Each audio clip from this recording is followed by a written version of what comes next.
अरे देशवासियों, नमस्कार। शायद आपके संज्ञान में आई होगी ये बात।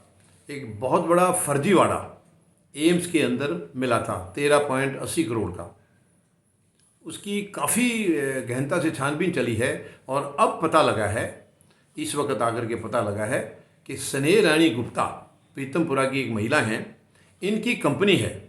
ये सारा जो भ्रष्टाचार है, जो फर्जीवाड़ा है, इनकी कंपनी के थ्रू हुआ है। यानी ये सप्लायर हैं एम्स के।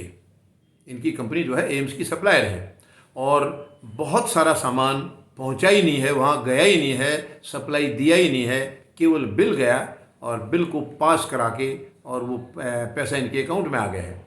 अब ये चीज़ें एक तरफा तो हो नहीं सकती हैं। भ्रष्टाचार जो भी होगा वो दोनों तरफ से मिली भगत होती है, एक तरफ से कभी भी नहीं हो सकता है। क्योंकि अगर वहाँ के स्टाफ वाले लोग मिले नहीं होते तो सामान वहाँ जाता, सामान की फिजिकल चेकिंग होती और उसकी गिनती होती, कितना आया है, कम है, ज़्यादा है, और उसके बाद बिल पास होता, सब कुछ ऑल ओके होने के बाद।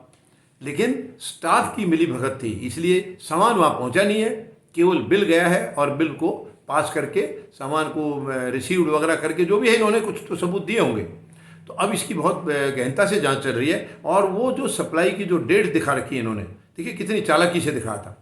सप्लाई की जो डेट दिखा रखी है, कौन कौन सी गाड़ी उन्होंने दिखा रखी है, इस नंबर की गाड़ी गई है, इतनी तारीख को इतने बजे वहाँ पर पहुँची है, डिलीवरी दे के आई है।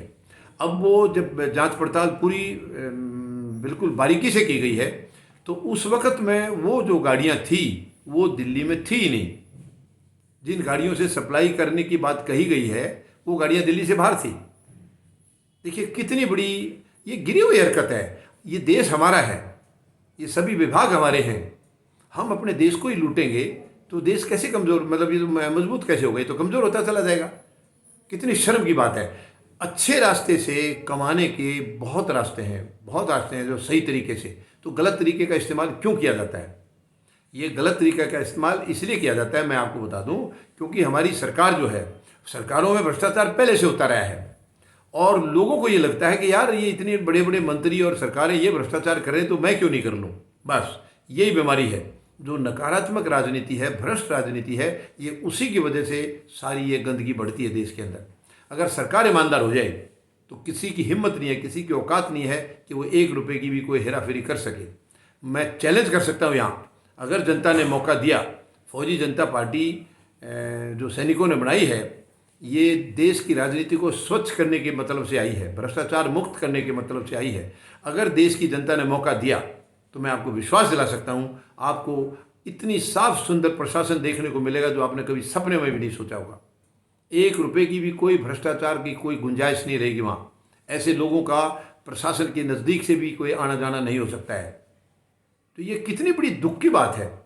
जनता के पैसे को, टैक्स पेयर्स के पैसे को कुछ लोग यूँ लूट जाते हैं, कुछ अंदर के लोगों को मिला लेते हैं, मिली भगत, और वो ये भी नहीं समझते हैं, देखिए गलत काम का आज नहीं तो कल, कल नहीं तो परसों उसका भंडाफोड़ तो होना है।